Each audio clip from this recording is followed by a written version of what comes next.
You are in a one-sided relationship, and what to do if you stopped texting first for a week. Would your relationship still move forward, or would it quietly stall out?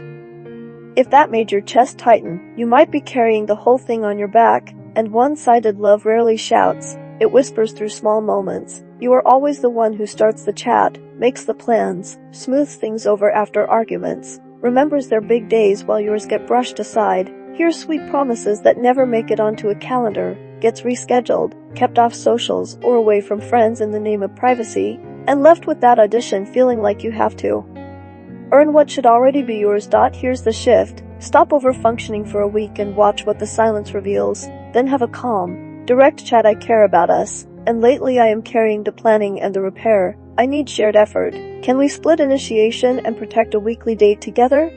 And ask for a clear yes. Follow it with a short reset and look for steady actions, not big speeches. Do they check in without a nudge, plan time with you, and meet you halfway after conflict, consistently, not just for a day?